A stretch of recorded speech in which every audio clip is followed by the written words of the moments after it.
Va ora in onda 30 minuti con Bruno Zanette.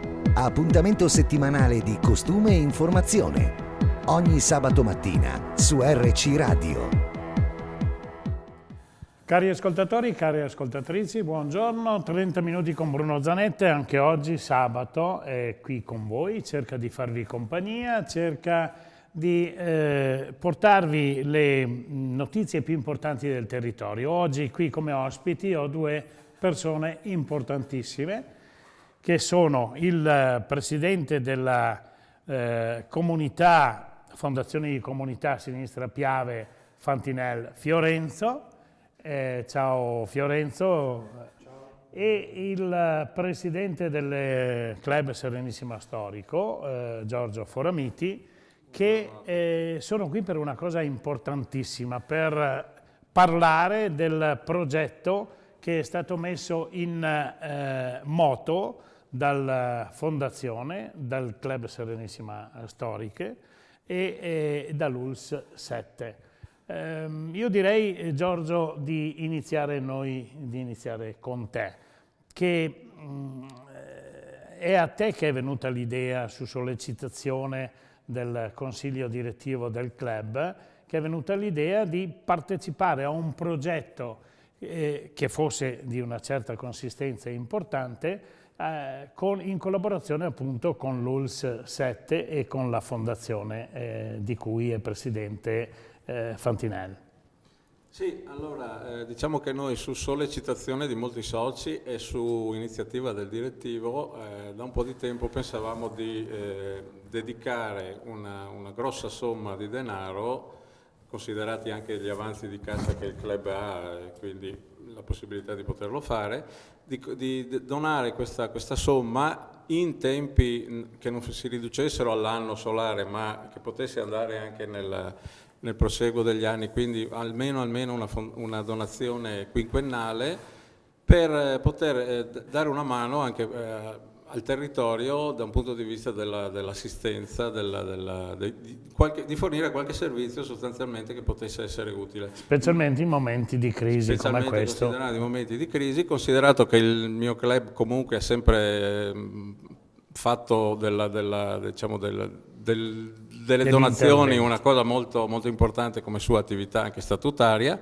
Di conseguenza abbiamo cercato di individuare un'associazione che ci potesse rappresentare e che potesse rappresentare la maggior parte del territorio su cui noi operiamo, perché l'importante era anche quello di non fare un qualcosa di puntiforme, magari scontentare qualcuno e accontentare un altro. Certo. Diciamolo pure che il club è uno dei pochissimi club che non chiede mai ma dona, perché la potenza del club con 2500 soci circa raccoglie fondi tutto l'anno in varie iniziative del club e alla fine dell'anno si vengono destinati delle cifre importanti e meno importanti, certo, per la solidarietà. Sì, quindi diciamo che questa è una cosa che ci piace fare e che abbiamo sempre fatto e che chiaramente continueremo a fare. L'importanza di questa donazione è proprio nel fatto che abbiamo individuato una fondazione che opera nel territorio, perché di fatto è una fondazione al cui interno ci sono, se non sbaglio, Fiorenzo, 28 comuni della provincia di Treviso, quindi sicuramente una diffusione nel territorio che non scontenterà nessuno. In più è una fondazione che si occupa di quello che volevamo noi, quindi inserimento di persone disabili nel mondo del lavoro, reinserimento nel mondo del lavoro di persone che il lavoro l'hanno perso, e di conseguenza ci siamo proprio trovati esattamente con le nostre intenzioni. Abbiamo avviato dei rapporti e dei contatti. Teniamo conto anche che alla Fondazione noi già l'altro anno avevamo fatto una donazione abbastanza consistente, quindi ci è parso giusto proseguire. Di fatto, adesso Fiorenzo comunque ci descriverà bene anche dove andranno questi soldi, ma così io do solo la somma, che mi pare che sia molto importante. Certo. Daremo nei prossimi 5 anni 15.000 euro ogni anno, quindi per un totale di 75.000 euro, che andrà a coprire dei progetti che la Fondazione si occuperà di portare avanti e penso che Fiorenzo sia più delegato di me nel descrivere queste cose. Sì, Fiorenzo, fondazione di comunità Sinistra Piave, 28 comuni abbinati, 28 comuni all'interno dell'ULSS 7, e con uno sostegno importante che è quello della Banca della Marca. Sì.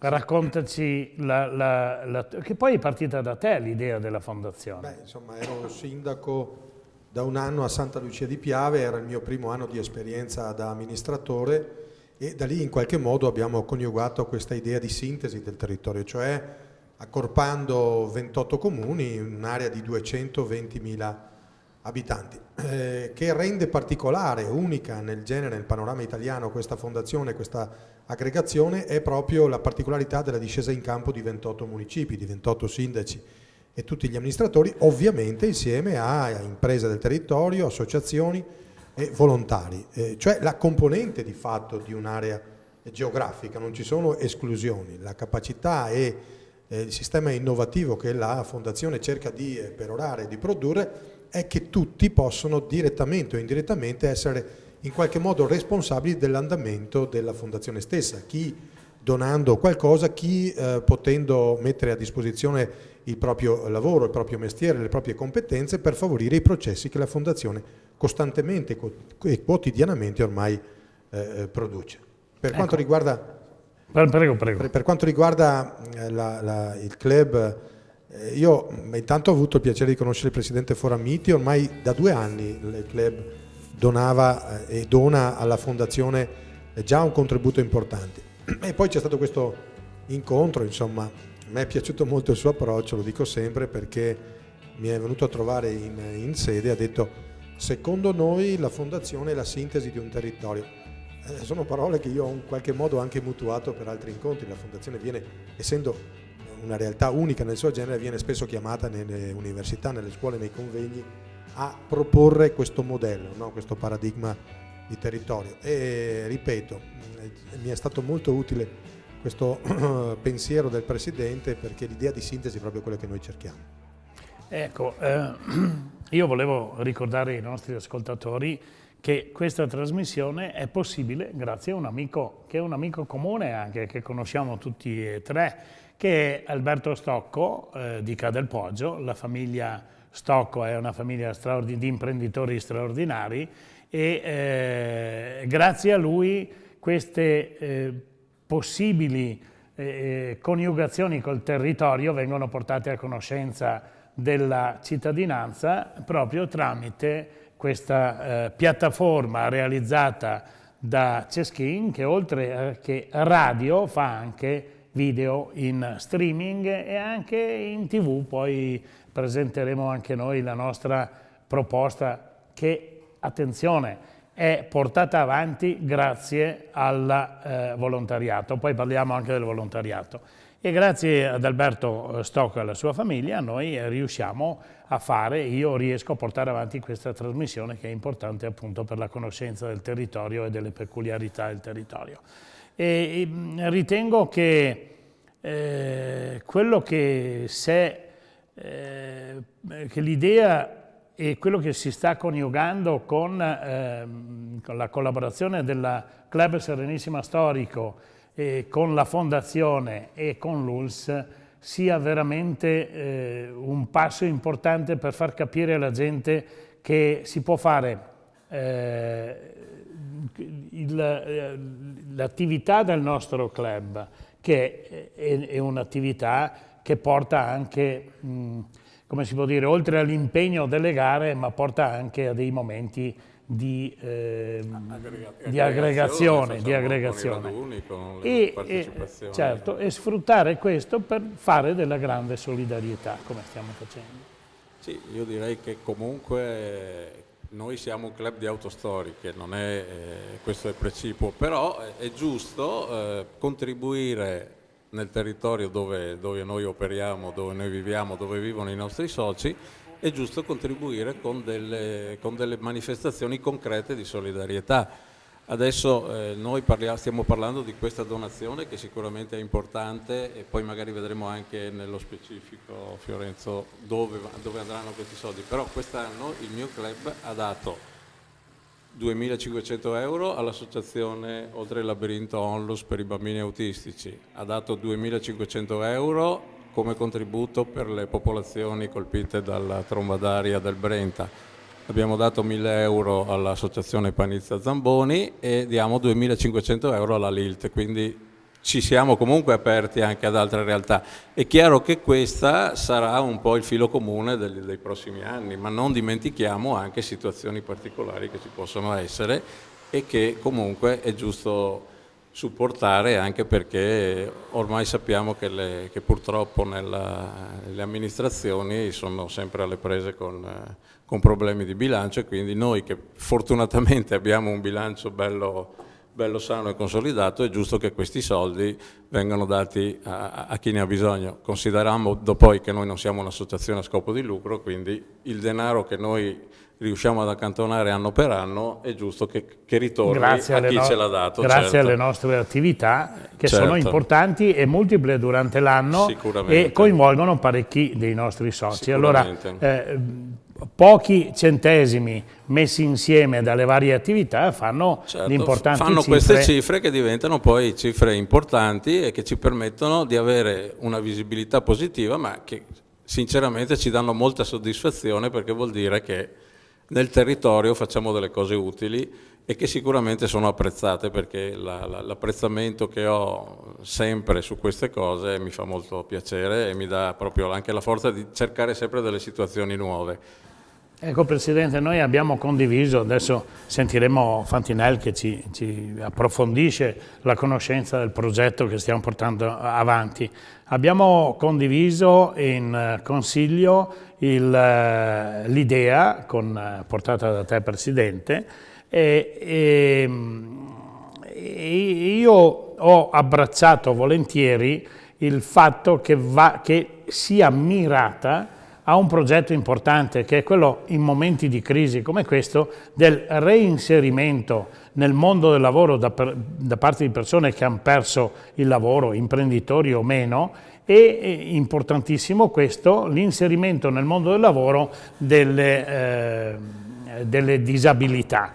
E questo è stato, diciamo, sposato anche dall'ULSS e dalla Fondazione. Raccontaci come si svolgerà d'ora in poi questa importante iniziativa. Noi siamo stati invitati un mese fa circa all'assemblea del Club Serenissima Storico, e lì, assieme al dottor Bazzo, che è il dirigente dei servizi sociali dell'ULSS, e alla dottoressa Marchioni, che è la responsabile del servizio inserimento lavorativo, abbiamo potuto illustrare all'assemblea tutta, diciamo, la parte organica di questo progetto strutturale, laddove con questa prima tranche che nominava prima il Presidente di 15.000 euro andremo a sostenere di fatto il progetto primo di marketing museale, cioè l'idea di inserire nel mondo del lavoro, nel caso di specie proprio custodi di musei, no? Ragazzi che hanno problemi di salute mentale.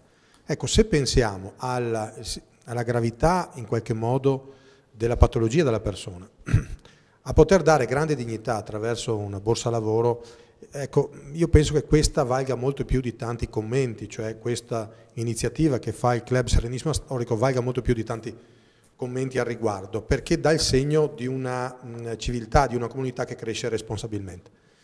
La seconda tranche verrà dedicata, di 10.000, verrà dedicata al cosiddetto bando Metti in circolo l'energia, è il titolo del bando che quest'anno la Fondazione ha voluto diciamo così, avviare. Voglio ricordare che sono stati pubblicati pochi giorni fa e nel sito di tutti i 28 comuni il bando della Fondazione, grazie anche al Club Serenissima Storico, con 70.000 euro a disposizione delle associazioni che intenderanno in qualche modo interagire con questo bando e accedervi con progettualità di tipo innovativo. La seconda parte di questo bando parla di inclusione lavorativa di persone che non hanno ammortizzatori sociali.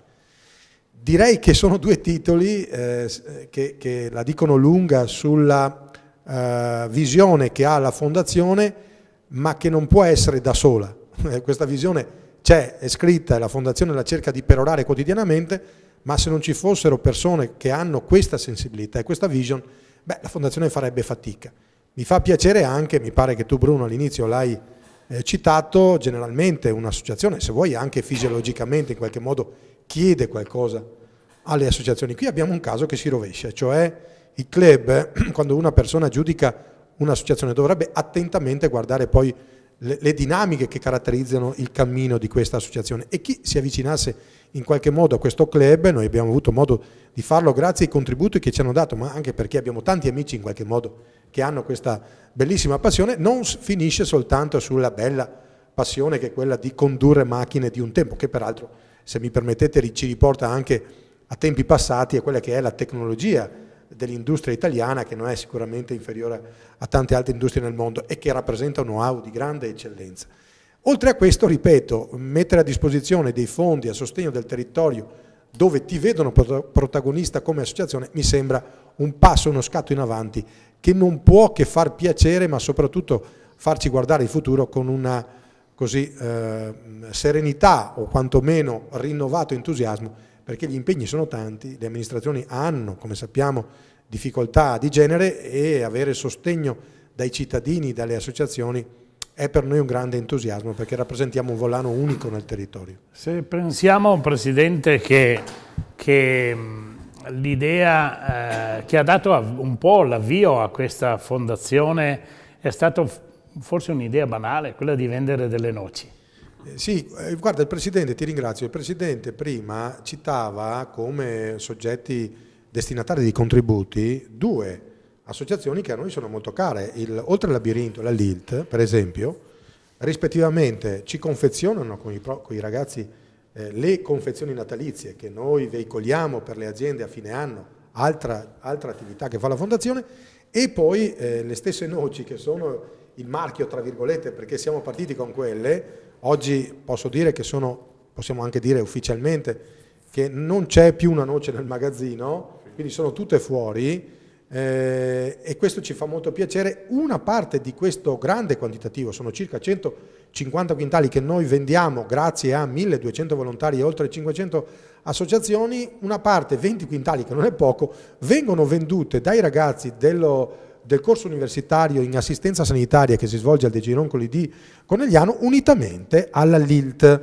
e questa è un'altra grande associazione del nostro territorio. Quindi, come vedi, è bello questo intreccio, no? Tra associazioni che hanno la stessa vision, la stessa mission, e in qualche modo contribuiscono a una ricchezza consapevole come maturità del territorio, grazie peraltro alla generosità in questo caso del club. Ecco, penso che il prezzo delle noci, essendo un prezzo naturale, normale del mercato, la possibilità di ricavare come si può dire, della marginalità dall'acquisto alla vendita, pur mantenendo il prezzo di mercato normalissimo, anzi forse migliore del mercato, sia dovuta alla tua capacità di coinvolgere anche chi ti ha venduto questo prodotto. Beh sì, hai detto bene, tra i nostri più grossi sostenitori vi è l'Istituto Sostentamento del Clero, alias il Vescovo, il nostro Vescovo, che decidendo un prezzo ovviamente in origine che è bassissimo ci permette di avere una grande forbice.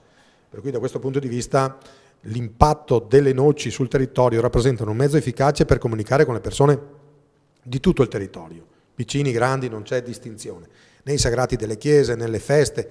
Ripeto, finiamo a Santa Lucia di Piave, che è il mio paese, non per un motivo del tutto particolare, ma perché c'è la fiera di Santa Lucia che si celebra proprio a metà dicembre, e questo però è un mezzo di grande marketing solidale, perché tutti percepiscono che dietro l'acquisto di un semplice sacco di noci vi è tutto i contenuti che in parte stiamo anche oggi disquisendo, insomma. Presidente Foramiti,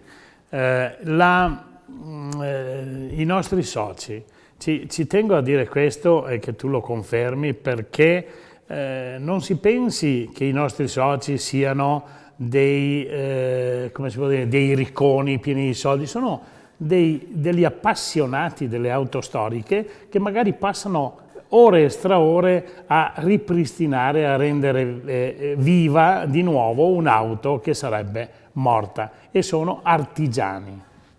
Sì, beh, diciamo che la maggioranza dei nostri soci sono persone normalissime che hanno come hobby la gestione di un'auto storica. Autostoriche sappiamo che ce ne sono da pochi euro e da milioni di euro. Noi parliamo di persone che hanno una normalissima auto storica, dedicano il loro tempo a tenerla in efficienza, a mantenere vivo il ricordo di auto che sicuramente ormai hanno 30, 40, 50 anni, magari la macchina del padre, la macchina del nonno, quindi sicuramente anche un bel modo di avere un hobby.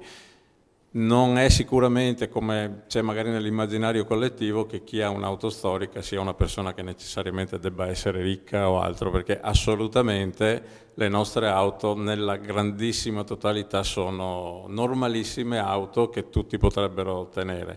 C'è chi va a giocare a tennis, c'è chi va a caccia e noi abbiamo la passione di avere questa auto storica. Ripeto, non è un luogo comune quello che si associa all'auto storica a persone ricche. Quindi non ce n'è, i nostri soci sono persone normalissime che hanno questa passione. Certo. Quindi diciamo che non c'è assolutamente un nesso tra una cosa e l'altra.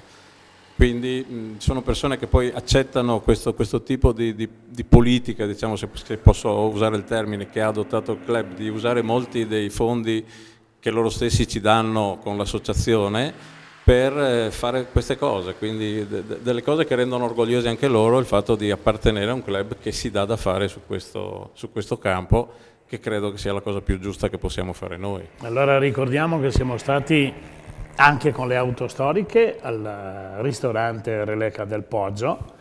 Certo, ci siamo passati anche col circuito di Conegliano, c'è sempre un momento di riguardo quando facciamo qualche percorso, di passarci almeno, perché so che poi il ristorante è sempre impegnato, c'è sempre molto traffico anche di macchine civili, diciamo, però noi ci passiamo sempre. Io ho sentito Alberto ieri stava nella sua giornata di libertà, era a promuovere la sua azienda in fiera. Ecco, imprenditori di quel livello, che io so quali sacrifici ci vogliono per condurre un'azienda e so quali sacrifici, come è impegnato, quanti sacrifici ci mette Alberto e la sua famiglia.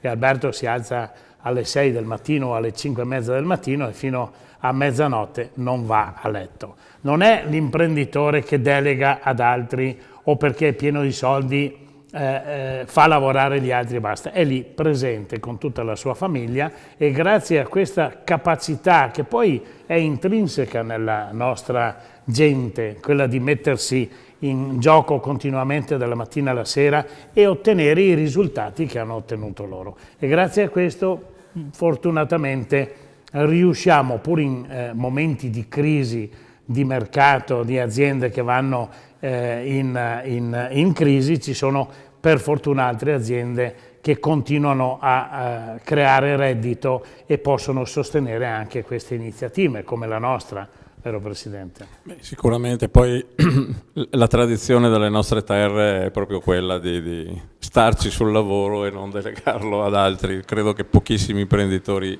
abbiano questo tipo di approccio nella loro attività. Volevo solo ricordarti un'altra cosa, Bruno, che il 14 dicembre avremo anche la presentazione alla stampa di questo progetto nella sala consiliare di Conegliano, con il sindaco di Conegliano, mi auguro anche il governatore Zaia, se potrà liberarsi dei suoi impegni, e quindi anche quello sarà un momento importante per diffondere queste cose che stiamo facendo. Beh, perché bisogna dirlo, che il governatore Zaia è legato a Conegliano perché lui ha frequentato la scuola enologica e è un appassionato del vino, però penso, Presidente Fantinel, che quando tu gli hai parlato dell'iniziativa, di questa iniziativa, ma quando ho visto nascere questa fondazione che era dedicata al territorio, sia stato entusiasta. Sì, anche se a dire il vero il primo incontro con Zaia è stato un po' particolare, perché io sono andato a provocarlo con il sacco di noci a un suo ricevimento, poi mi confidò che mi prese un po' per matto, dice questo qua dove va con le noci, poi Quando ho visto i numeri devo dire che il Presidente ha da subito sposato l'intera azione della Fondazione. Voglio ricordare che quest'estate abbiamo inaugurato davanti all'Elettrolux il più grande orto italiano solidale, dove lì le culture di quella terra saranno coltivate da ragazzi svantaggiati, anche quelli senza ammortizzatori sociali. No, il prodotto finito sarà venduto ai dipendenti dell'Elettrolux, poi abbiamo qualche altra idea perché 26.000 metri sono tanti, io sto pensando a un'area recettiva, ma per quello vedremo. Sai che io ne vorrei molti di più. Sì, però insomma devo dire che il Presidente Forami diceva prima della capacità imprenditoriale rivolgendoci o richiamando il nostro sponsor, il vostro sponsor Alberto Stock.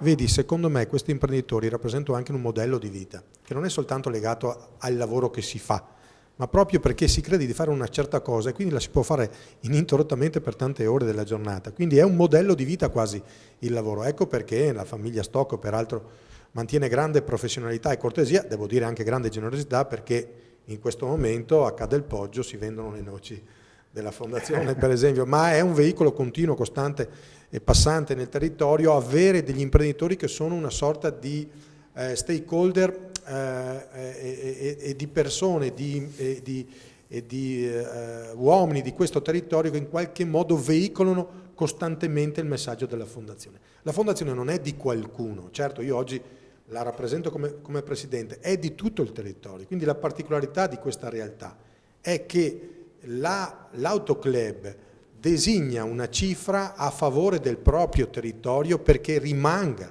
nel territorio dove in qualche modo essa stessa è stata generata. E questa è la particolarità, oltre che la sensibilità che abbiamo già detto, di persone che si dedicano al mondo associativo, che ricordiamo rappresenta una spina dorsale importante anche per le nostre amministrazioni, ma che al tempo stesso sanno guardare anche a chi in qualche modo è meno fortunato. Io ricordo ai nostri ascoltatori che possono seguire non soltanto oggi sabato i 30 minuti con Bruno Zanette in radio, ma possono tramite Veneto Globe, la piattaforma realizzata da Ceschin,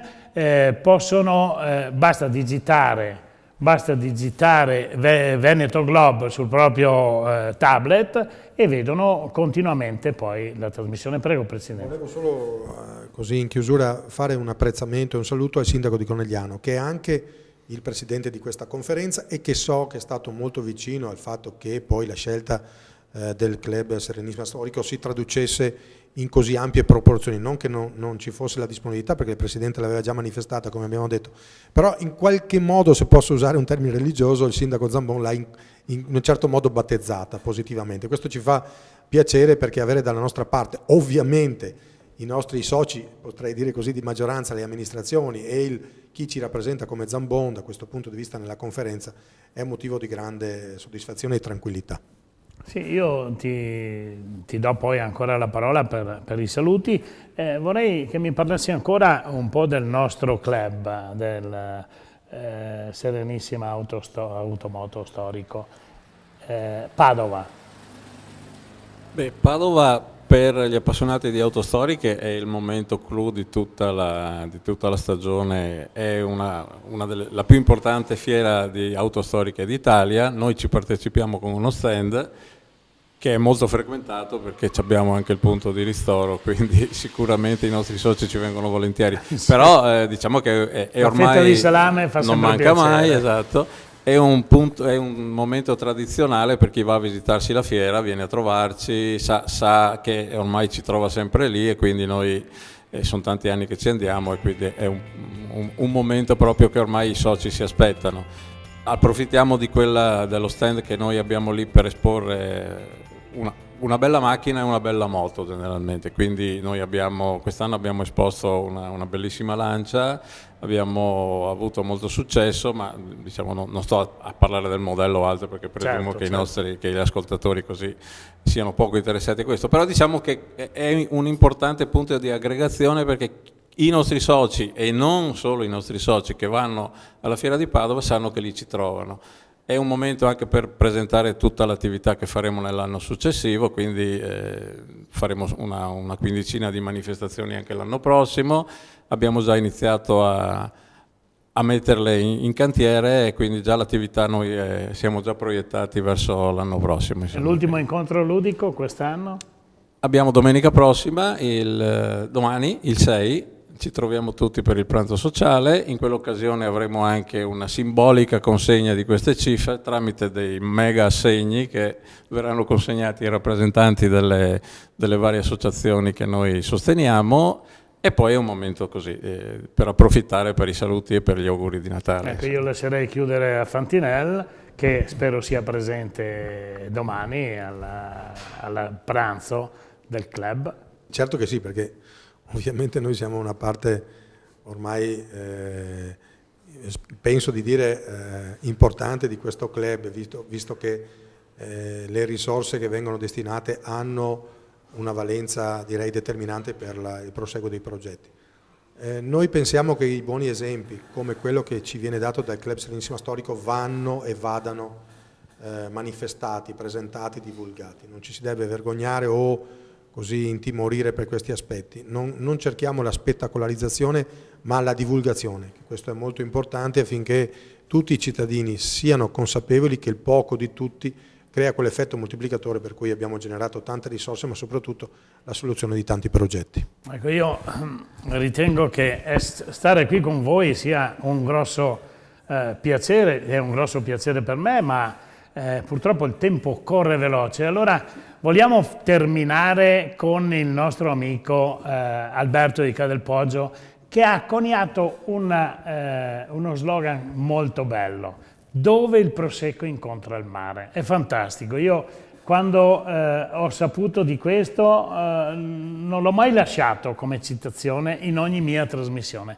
perché è fantastico. Lui è riuscito a coniugare la capacità di realizzare dei piatti straordinari col pesce e coniugarlo col prosecco in quel di San Pietro di Feletto, che io chiamo Conegliano perché siamo proprio lì, siamo quasi lì, e dove poi noi andremo anche così a degustare dei cibi fantastici dei nostri amici Stocco di Cadelpoggio. Cari ascoltatori, anche oggi è finita, finiscono talmente in fretta questi 30 minuti con Bruno Zanetti che non mi rendo conto neanch'io di dovervi lasciare e darvi appuntamento a sabato prossimo. Ciao, arrivederci. Avete ascoltato 30 minuti con Bruno Zanetti. Appuntamento a sabato prossimo.